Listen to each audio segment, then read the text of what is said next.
Okay, so now to begin with, as I told you, unit two, topic one and two. Topic one is nature and character of the federal system. So the subtopic is about studying federalism, the concept, and what is the difference between federalism and Indian federalism. And the second topic, which is the last topic of third unit, is administration of union territories.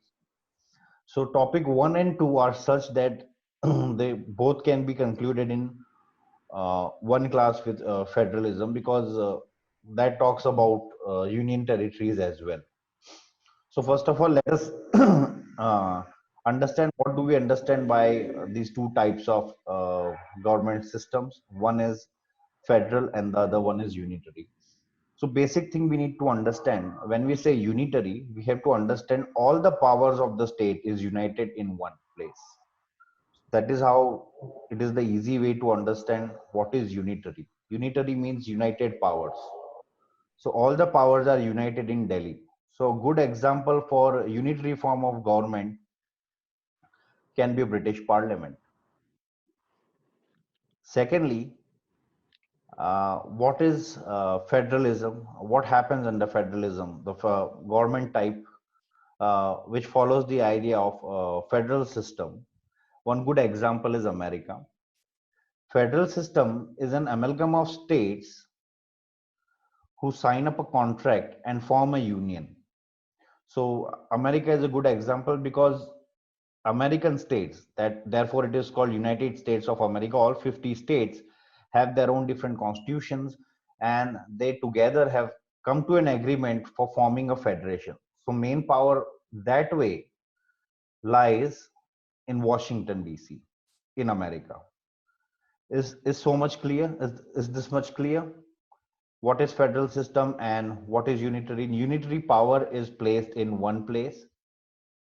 In federal system, power is in the amalgam of different states. Each state has power.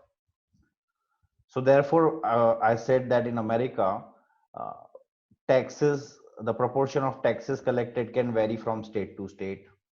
In some states, you are allowed to keep weapons. In some states, weapons are not allowed.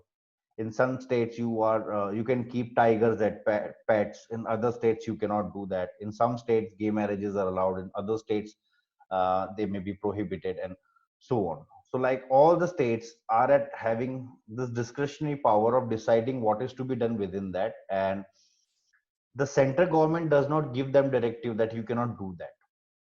So therefore, in federal system, American government is a good example.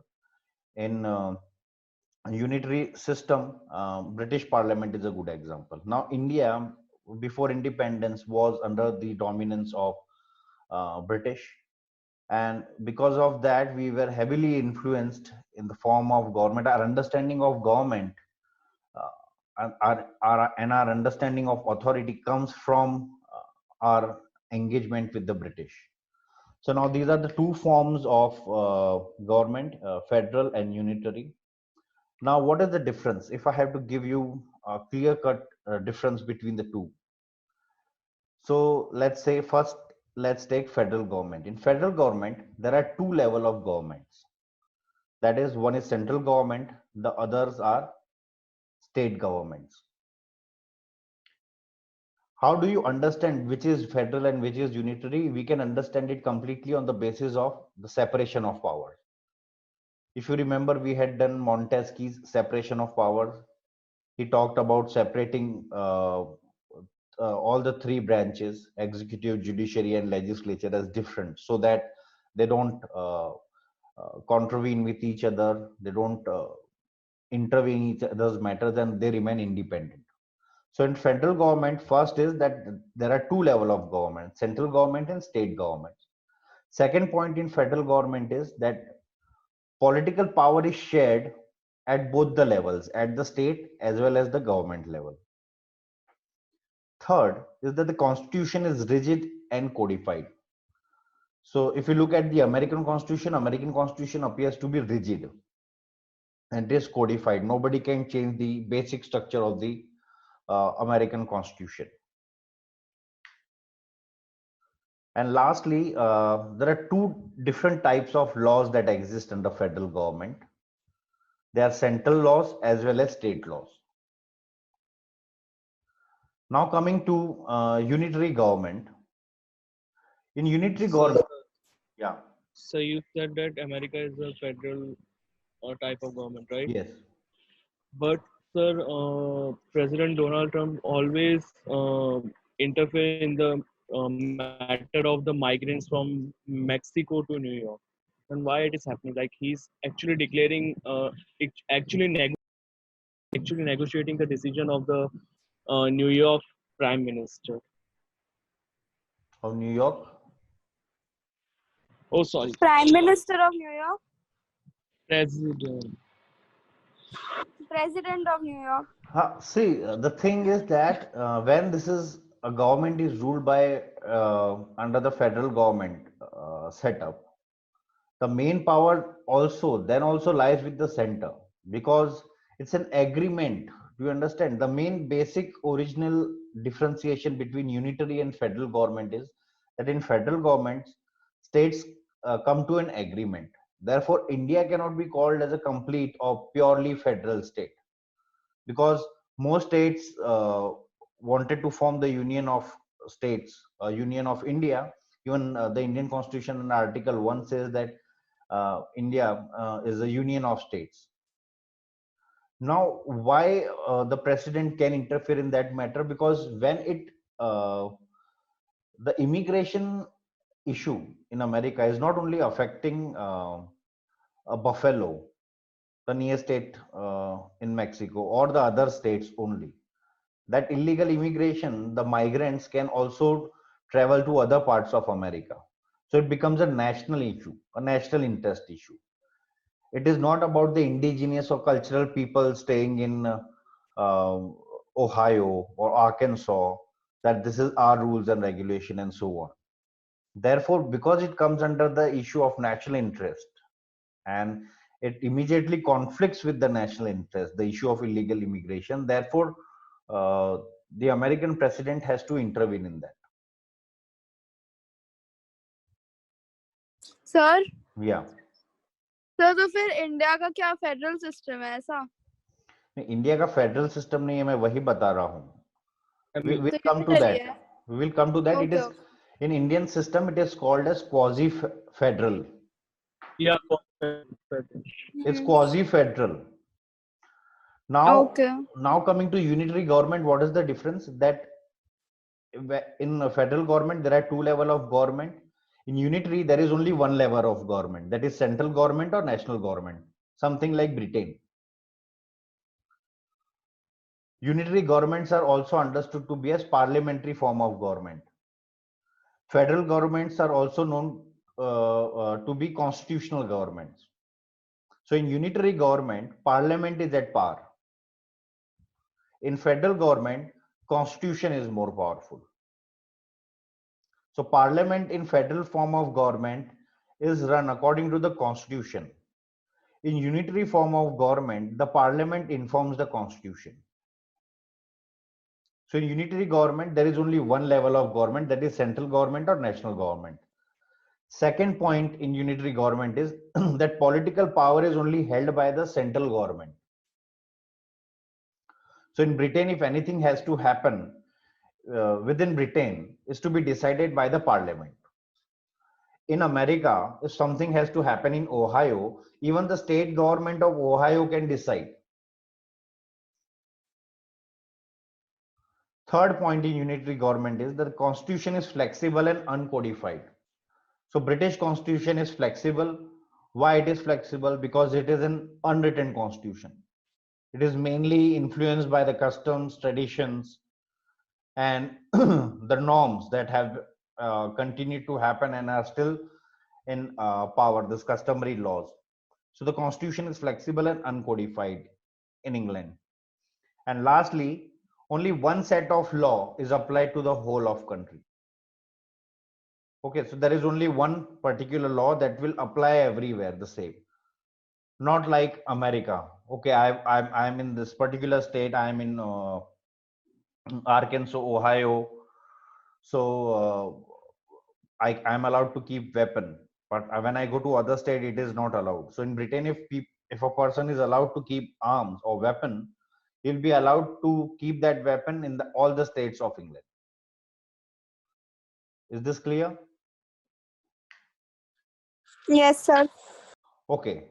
So since now this is clear, now the constitution makers, when they were making the constitution in the Constituent Assembly, they were aware of the linguistic differentiations and cultural differentiations in the Indian population. They knew that geographically and culturally, we are not a melting pot. Do you understand what is melting pot? In melting pot, if I take a pot, put water, and in melting pot you generally make soup. So I put all the vegetables and boil it, and after a certain temperature, all the vegetables get mixed up. So when I eat the soup, I cannot differentiate. Oh, this is cauliflower, this is capsicum, this is potato. I cannot, because they have melted. So American Constitution is something like that. It's a melting pot that whosoever goes in that, whether an African goes, Japanese goes, or Chinese goes, or in Indian goes, they all melt and become American citizens. So there is no dual identity. But these problems of discrimination, racial superiority were quite different in India. So the constitution makers were aware of this idea, and therefore they decided that India should take both the mixture of both the types of government. So India heavily is a unitary form of government, but also has features of federal form of government. Therefore, Indian government can be said to be quasi-federal. So are we clear why India is quasi-federal? Because in India, states also have powers to make laws, but these laws can only follow the line of the center, or they can be little varied from the center. But if they are going wrong, the rule of the center will be allowed in the states. Okay, so now what are the features of Indian federalism? First feature of Indian federalism is written constitution. That India has a clear-cut written constitution. Everything is written in black and white. So whenever there is a conflict that arises between the states and the union government, the written constitution is referred. So India has the elaborate constitution of the world. So which is this one feature, that Indian constitution is rigid and flexible both. It is not only rigid like America, it is not flexible like Britain, but it's a mix of both. Secondly, there is a supremacy of the constitution. As I told you that in federal form of government, constitution is supreme, whereas in unitary form of government, the parliament is supreme. In India, parliament is supreme to make laws and regulations, but constitution is above everybody. Constitution is above, even above the president of India, which is the highest position, official position in Indian government. So therefore, before making laws and everything, we have to refer to the constitution. So therefore, there is supremacy of the constitution in India, and the Constitution of India gives power of judicial review to the Supreme Court to declare any such law which contravenes with the Constitution as void. Third feature of Indian federalism is it's a rigid constitution. So as I've told you that Indian constitution is a mix of rigid and flexible. Which part of Indian constitution is rigid? The basic structure, which is mentioned in the preamble, is rigid. Rest other parts are flexible, which can be changed by a normal majority in the Indian parliament. And also, the number of members in the upper house of the Indian parliament are randomly given. They are not equally represented. But in India, in the lower houses, each state gets appropriate representation. So when you look at the elections of Lok Sabha, Each state gets number of members or member of parliaments in assembly according to their population of the state. So those seats are to be filled by people elected from particular states of India as per the population proportions. Whereas in Rajya Sabha, the number is not regular or fixed. So in Rajya Sabha, there can be one or two member of parliament from Baroda, three from Ahmedabad, and maybe nobody from Surat, or so on. So Gujarat itself will give a number of member of parliaments in Lok Sabha. Now this number can be don't have a 50-50% share of the states. So this is one important feature because the upper house is not equally represented. Whereas when we look at the American Constitution or the US Congress, which is the parliament, the House of Representatives are same as our member of parliaments in Lok Sabha. Number of population and the proportion decides the members. Whereas in their upper house, which is the Senate, there are 100 Senate members. The number is fixed. Two Senate members from each state. So therefore, there are 50 states in American United States of America. So there are 100 Senate members, two from each state. Now there also arises a problem that Texas, being a large territory with a large population, only two Senate members are representing the interest of such a big state. Whereas Arkansas, Ohio, which are smaller in the area to Texas and can also do with one Senate member probably, they are also having two Senate members. So this is how the rigidity of the Constitution is defined here. And even to do any amendment procedure, at least 50% of the states should approve that particular amendment in India. And therefore, this is the rigidity. Otherwise, the quorum is, for example, our class quorum, let me say, can be 12 students. Because in our class, totally we have 25 students. I can say 13 students is the quorum. So what does that mean? Whenever there are 12 people available, I cannot take class because that's not quorum. But where there are 13 or 14 students available, I can take the class because that was the quorum. Quorum is the number of minimum people required. So whereas when you have to make certain big changes in the amendment in the Indian Constitution, you require a majority. A majority is more than 50% because we talk about 2/3. So if there are 100 people and 2/3 of the population, we are talking about 66 members roughly, or 67 members to pass that amendment, to make that amendment pass, to pass the bill of that amendment. Okay, the fourth point is division of powers. Now, since how do we differentiate between unitary and federal type of government completely depends on the idea of separation of powers. So in our constitution, there is a clear-cut division of powers so that nobody violates each other's limits or try to encroach upon each other's function.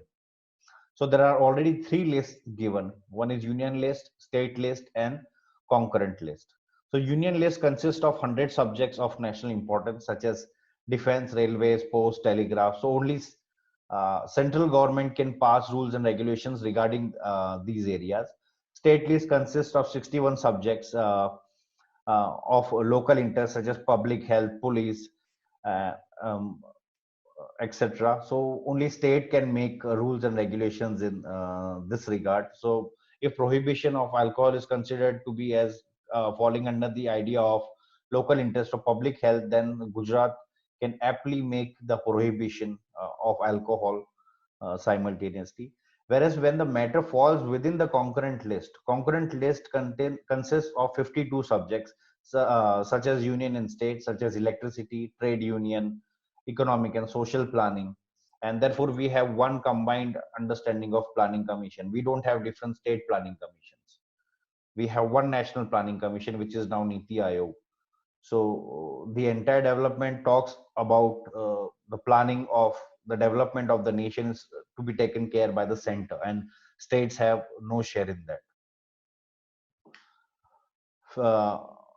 How many points? 1, 2, 3, 4, 5. Now fifth point is the supremacy and independence of the judiciary. Now in India, we have an independent judiciary. So there are subordinate courts under high courts, and the apex body of justice is Supreme Court. So this is a very important feature of federation because the idea of justice is equal for everybody. Because in America, if drinking alcohol in a particular state is not allowed, and if a person has committed a crime of that particular state, that would be first tried in that particular state's court. In India, these certain laws are practiced in accordance to the constitution, and whenever there is a dispute, because if you remember, we talked about Supreme Court. Supreme Court has the original jurisdiction and appellate jurisdiction. Under original jurisdiction, the disputes that arise between one state and the Union of States of India is to be settled. The disputes are to be settled by the Supreme Court, and Supreme Court also has the power to call a amendment or a bill null and void if it contravenes with the Constitution. Okay, these features are over. Now we talk about nature of Indian Federation. So what is the nature of Indian Federation? India is not a true federation. The framers of the Constitution modified the true nature of Indian Federation by inculcating certain unitary features. And what are these unitary features? First is that Article 1 of the Indian Constitution states that India is not a federation, but India is a union of states. Because federation is something where the states come united and sign an agreement of forming that particular union, whereas India is not an example of that, and therefore the states do not have the freedom to secede from this union. So if I say I'm Gujarat and I want to separate from Indian Union of States, I will not be allowed, because Indian form of government or Indian constitution is not a product of states signing an agreement to form United States of India. Let's say, for instance, if we were federal, we would have been called United States of India, USI. But because we are not USI, we are heavily unitary. The federation is a union because it is indestructible, and it helps to maintain the unity of the country. So the constitution makers were aware that there may be elements of disaffection or distrust and discrimination. Therefore, how to maintain the unity of the country is by giving all the power to the center. Because if all the power were given, for example, in UP and Maharashtra, so what Raj Thackeray talked about, taking out those taxi drivers and asking them to go away to Uttar Pradesh or Bihar, because this is Maharashtra or the land of the Marathis and so on. If both the states had absolute power, there would have been complete disharmony and disunity. Now, because all these powers lie with the center, that the states cannot go on to this level of and cannot execute what they think is right. Second point in the nature of Indian Federation is that governor is the agent of the center. So if main power lies in Delhi or with the president has his men, women as governor, as agents in the center. So at the time of emergency, the governor represents that particular state. That is the power of unitary. Are you understanding this? Why it is unitary? Because only one person then controls. All the power is centralized in one position. Third point is there is unequal representation in the upper house. So Rajya Sabha has unequal representation in the upper house. As I had told you that we have different number of members from different states in Rajya Sabha. 12 are dominated by the president, and so on and so forth. Whereas in America, the upper house has a fixed number of 2 Senate members in each state in US Congress. So there is unequal representation in upper house, whereas lower house gets a better representation. So there is equal representation in lower house, that is Lok Sabha, but there is unequal representation in Rajya Sabha. Another point is appointment of important organization heads. So there are important organization heads which are selected by the center itself, and they remain completely independent. For example, Chief Election Commissioner, the Comptroller and Auditor General of India, or Attorney General of India, Chief Justice of India. These are the main important positions of the organizations which are appointed by the center. Another point in the nature of Indian Federation is there is single citizenship. So India offers the concept of single citizenship. So I am Indian. I may be Maharashtrian. I may be Bengali. I may be Oriya. I may be Assamese, but I am an Indian. Whereas if you look at America can allow you to keep dual citizenship. So, for example, I am an African American. I am a Chinese American. So in America, you require two citizenship. One is of the United States, and one is of the particular state in which you are residing.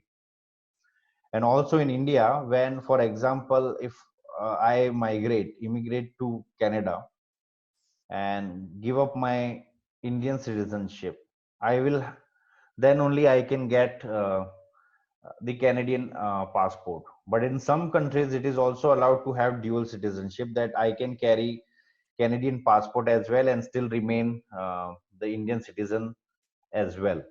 But so is not the case in India.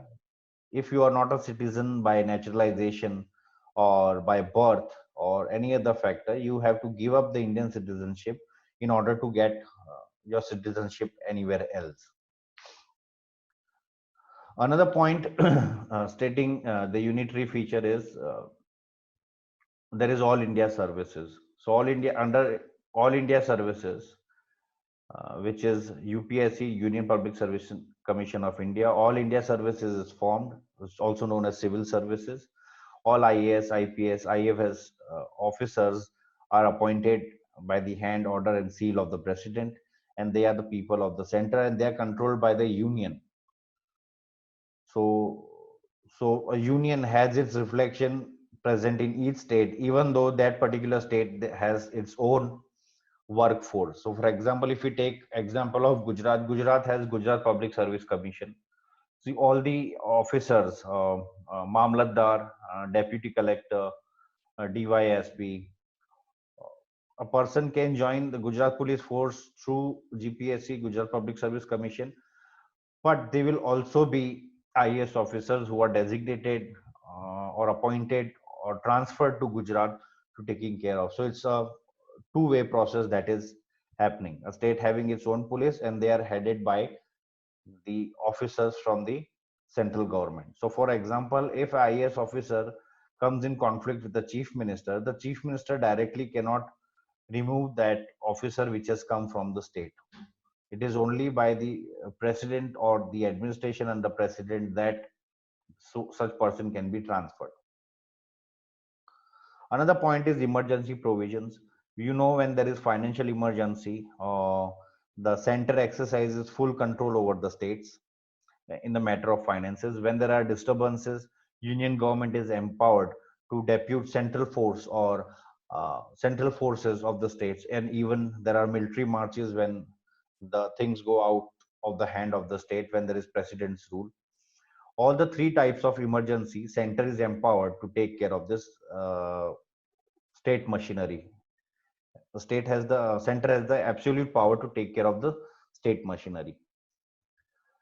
Second last point is parliament control over the state. So all the states are free to make the rules and regulations according to the concurrent list within their purview, but no state can alter its name or boundaries without the parliament. So this power has been given to the parliament, which is the union power. That it is only by the Lok Sabha or Rajya Sabha that the name or the boundaries of the states can be altered and new states can be created if parliament is convinced. And parliament can also alter the subjects mentioned in the state list. So it can take away few subjects from the state list, depriving the state to not allowing them to make laws, or it can also add more subjects in the state list, giving more freedom to the states. Lastly, a unified judiciary. Uh, Even though the rules and regulations that apply according to the constitution are the same in the subordinate courts, high courts, and Supreme Court, but the unified judicial system is the dual system of courts which is present in India, whereas each state having its own high court as well as it is finally connecting it the apex body as Supreme Court. Therefore, now Indian Constitution establishes a strong center with equal distribution of power among the states. But the main power rests with the center to maintain the integrity, diversity, and unity of the state. And especially states which are financially dependent on the center, it becomes a duty of of the center to take care of such states, and states have to work in close cooperation with the center. Now states cannot say I'm not going to support the policies of the center. Now that was one big issue about this.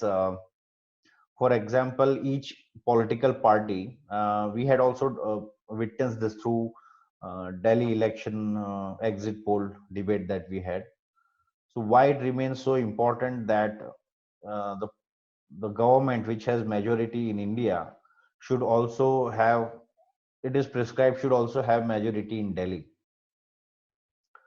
Why? Because Delhi is where the power of the center is posited. And if, for example, BJP is having power everywhere in India, but it is not having power in Delhi, the government and the union structure comes into direct conflict because of that. Because Delhi is the seat of the government, but Delhi is now being managed by some other party, and because of the power of the unitary form of government, more power lies with the lieutenant governor who's appointed by the president in that particular state. So therefore, each party looks forward to taking control of Delhi, side by side being the majority party of the, or gaining majority of the rules in the